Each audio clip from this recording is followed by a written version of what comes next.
Working off a script all day, and I never realized how much work it is to have a script in front of you and to work off it. So I decided to do away with it, since I've already scripted what I have to say. I kind of know what I have to say, but we're going to see how it goes. Which, if you're a preacher, that means you're going to go from 10 minutes to probably 30 minutes. Who knows how that's going to go. But I'd rather not have that. First of all, I absolutely want to thank you for your confidence in my election. I truly, truly appreciate that from the bottom of my heart. I really believe that when it comes to this office as a district president, it's really not an office that anybody would want to choose, would really want to pursue. But God speaks, I believe. God speaks through groups and through His church. God speaks to us, and we listen to that voice, and I'm listening to your voice, and I do accept not only your election, but also the installation that we had previously. So thank you so much for that. I also want to say a word of thanks to two pastors, two close friends of mine, who also ran for presidency. Pastor Art Lidke, we grew very close over the years as first vice president. We've done a lot of sharing. Art would have been an excellent president. I would have supported him as well. Pastor David Bernard, also a man I drew very close to. Like his style, like his words and his wisdom. And again, I feel the same about him. If he had been elected president, I really feel that's what God would want. And that's what we would do, and we would continue life that way. I always say to my wife, I have no idea what's going to happen. And whatever it is, we will just roll with it. And that to me is the call and the work of the church and of me as a servant of the Lord. For the past 3 years, I have to tell you, in case you don't know, that it has been an incredible, incredible time of change for me personally. Not only me personally, but you can imagine what it's been for my wife. It's been good, but it's been extremely difficult. When I was watching Christine play the bells, I was thinking, yeah, I don't even know how to play bells. Can I imagine trying to do what she's doing, not knowing how to play bells? Well, that's how it was. That kind of, to me, it took the place of that old analogy trying to drink out of a fire hydrant. The information was coming so quickly, and the changes were so swift that it was very hard sometimes to keep up with all of that. But God's been good through a lot of prayers and a lot of patient people. And what's always been nice is when I messed up, I can always tell to people I'm a newbie, I'm new, and they would say, oh, well, that's okay then. I hope you have that same mercy for the next 3 years as well. Because there's going to be a lot of follow-ups for sure. But we keep working, and I like that. I really do. I also have to say a big word of thanks to several people who, especially in the first months and maybe year of my district presidency, were a tremendous help to me and have been a lot since. Linda Smythe, of course, she was the administrative assistant at the beginning for about 6 months. She told me that she wanted to retire shortly after I was in office. I said, well, thanks, Linda.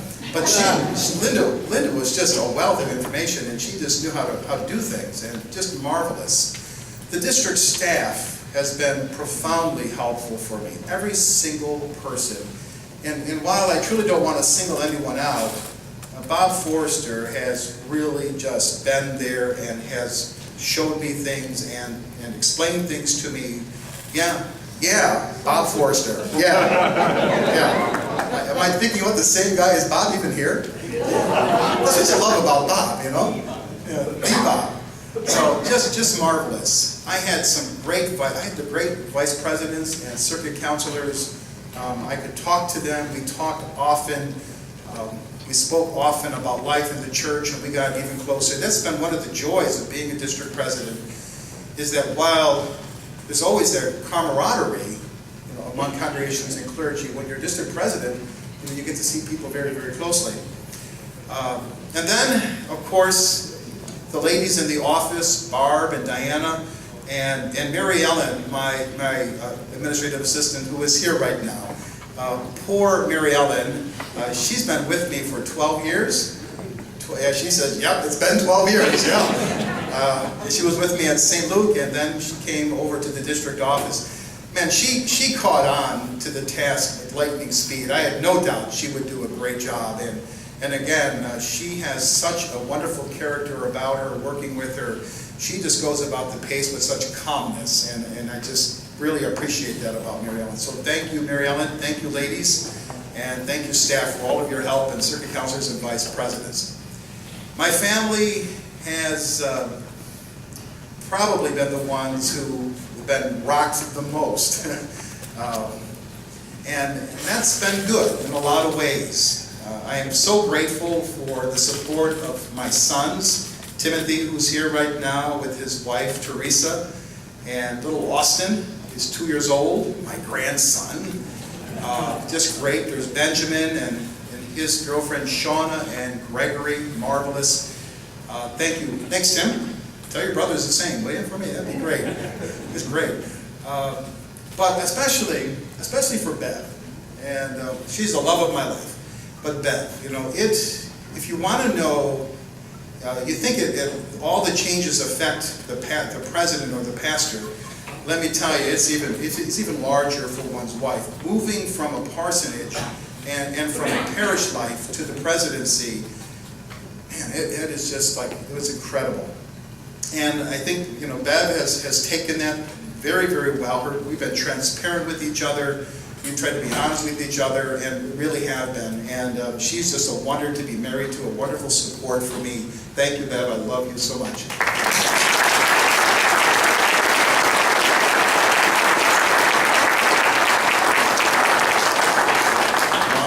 WML. You know, I would like to spend a few moments to reveal to you or unroll to you some thoughts that I have about the next 3 years. And while I've been talking about this with the board of directors, and while the talk also came from our task force for the future with Joel McFadden and several others who are on that task force, this is really the first time you're going to hear some of what I'm thinking for the next 3 years going into, yeah, I'm already thinking the next convention. Because I think you always have to be prepping your district with where you're at constantly along the way, so that when it comes time to make the crucial decisions, they're at least on the same page with you. They have an idea. So let me just speak with you about that for a little bit. This realization is like an elephant in the room for our district. At least it's a realization for me. The way we've been doing missions in the Eastern District is not the way it was done 20 years ago. Now, you're probably going to say, well, we know that. But maybe a lot of people don't. As I go about the district, it always surprises me how many people think that we're still operating like we were truly in 1990 or even in 1980. And I try to explain to them, but we don't do it that way anymore. We haven't for some time. And they will ask me, well, when did that take place? And then I would try to explain it to them. It's just not the same anymore.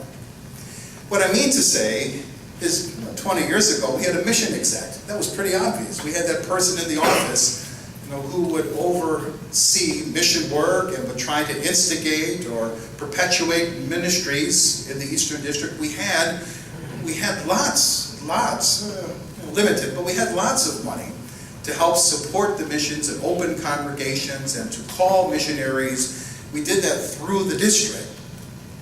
And that's how it was. And there are a lot of other things too along the way. We had a mission board, which we don't have anymore. We're not looking to go back to that, and many, many other things. That's just not the case anymore. And that to me is the reality. Now, before you lament that fact, Wisher's the kind of person, rather than lamenting what we don't have anymore, I'm constantly asking myself, okay, what is God, what is the Holy Spirit telling us at this moment? And how are we going to work in that direction and work with the blessings of the Spirit in that direction? With the crumbling of the top, if you want to call the district and district office the top, the crumbling of the top, it's not disappearing. You know, the district will always be needed. We're always going to need that kind of extra congregational support for lots of reasons, but what's left? Well, I've been sharing this with the board of directors, so we've been talking about this a lot, and the new board, you're going to hear a lot about this come October, guaranteed. This is what we're talking about. Well, here is what I also see. Reality was, it's not missions like it was done anymore. The other reality is that missions still are happening in our congregations and regions. There's lots that's going on. I see that. Again, one of the great joys that I have of visiting congregations and regions, I hear the stories, I see what's up on the bulletin boards, I read the newsletters, I do all of that. I see congregations sending teams abroad, to Haiti, to China, to other places, to help equip the saints in those places. I hear about congregations sending servants for servant events around the country, for building and again sharing the love of Christ. I hear about a lot of good cooperation, and I support cooperation across Christian boundaries, across the board, to help do things in communities, in neighborhoods, in the name of Jesus Christ. Those things are happening, and there is support locally for those things. But what's been really, really exciting for me is to see what has been emerging over the past maybe a year in our district.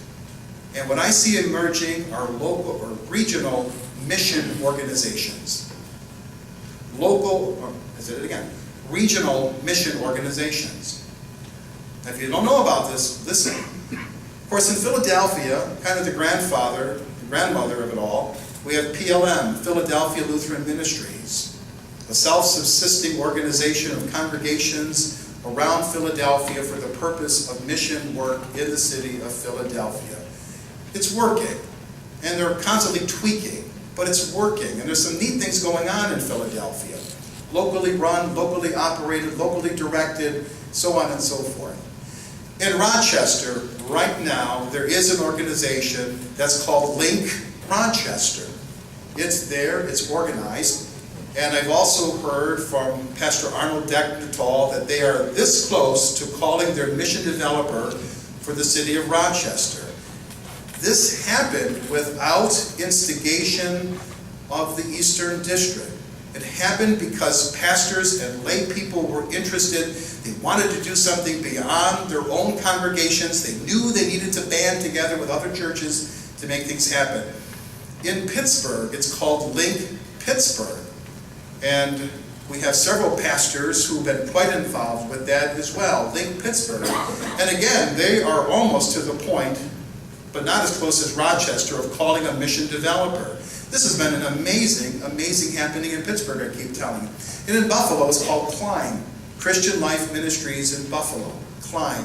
And that organization needs to be stirred up, and it will. I know they're ready, and that's going to be one of the first things on my list come this summer, is to approach the congregations and leaders in the Buffalo region to say, okay, what are we going to do? What are you going to do here and now for missions in the Buffalo region?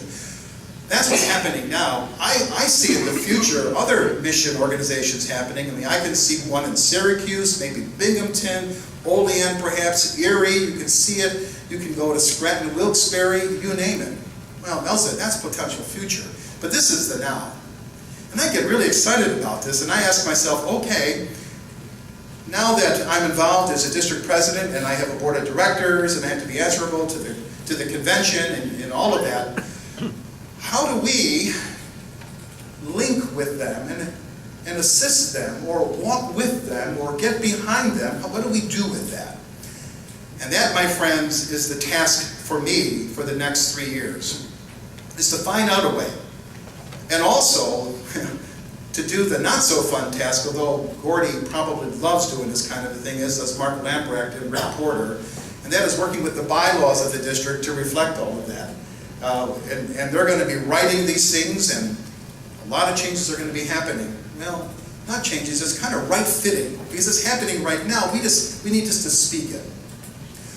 Your board of directors is going to also change a lot of their responsibilities. Maybe I'm saying much more than you want to hear or need to hear right now, and I'm confusing a lot of topics because I'm throwing out a lot of information. But President Brunner would tell you, what I'm telling you as well, that the way the board is labeled now, the way those duties are described are archaic. We haven't functioned with those since the 90s. And it just has not operated that way. We have a mission board. Thank God they're operating. They are involved with, well, Irene is involved, with grant money and so on. We have also congregational services, which is not there, to be honest with you. And plus we have an administration and other services as well, which hasn't operated.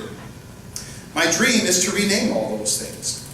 My dream is to rename the regional lay directors, so that next convention we eliminate, I'm thinking, regional lay directors and all those boards, and elect instead regional mission reps for the board of directors. Regional mission reps. Just because I say it doesn't make it so. It's going to require a lot of writing and reworking, and it's going to take the vote of this assembly at our next convention. So, what does all this mean for me and for you? Well, to me it means a lot of work. It means a lot of travel in the district, meeting and visiting with those organizations I've been talking about numerous times, building relationships with them and trust. It means revisiting the way we grant mission money right now in our district. And that's going to be the tough step. That's the risky step. That's the scary stuff, to be honest with you. Because there are some fears, and I think they're real, and we need to be very cautious and slow and clear with you what we're doing. But redirecting the mission grants. Rather, here's an idea. Rather than putting mission grants out there to all kinds of programs, why don't we just channel them 4 ways to the 4 regions? And how do we divvy that up? And what do they do with that? Do we make suggestions as a board or not? Again, a lot to look at, a lot to think about. Ultimately, my hope and dream is to catch on to what the Spirit is doing in our congregations with mission work. There's some great things going on. It's to raise to their awareness more and more that mission work is local. It's not only national and international, but it is local. And right in your backyard, God has given you so many opportunities, and you have people who are across town, or maybe even closer, who are your brothers and sisters in the Missouri Synod, that you can work with toward mission. You can start, you can plant a new congregation, you can begin a new ministry, you can do it. It just takes the right chemistry, the right dream to do that. Anyway, I put out a lot to you. There's a lot that's ahead for us in the district, at least for me. And I'm really personally excited about it. As I think about it more and more, I really believe that the Lord has called me at this time with this thought in mind for the district. But that is yet to be seen. It has to be seen with you. But that's the direction I'm going to be going in the next 3 years. In the meantime, I promise I will do everything I can to keep you informed step by step what is happening. If there are going to be, and there will be, changes suggested to the next convention, changes in our regulations, you're going to hear about it months, maybe even a year before the convention. I know that's like, for some, working with bylaws is like watching the paint dry and so on. But we need to do it because those regulations define us and they set us in a right direction. And by the next convention, 2015, whether it's here or some other place in the district, you may have to expect maybe an extra 6 hours of convention work, because regulation changes take some time. They really do, to explain and to discuss with the district. So kind of look forward to that as we move ahead. The mission of Christ in our work. I'm really excited. I really am. I'm very excited about it. I'm looking forward to rolling up my sleeves and making this happen and working with the many gifted people in our district who can make it so. So my friends, that's about all I have to say tonight. Again, thank you and God bless you, all of you.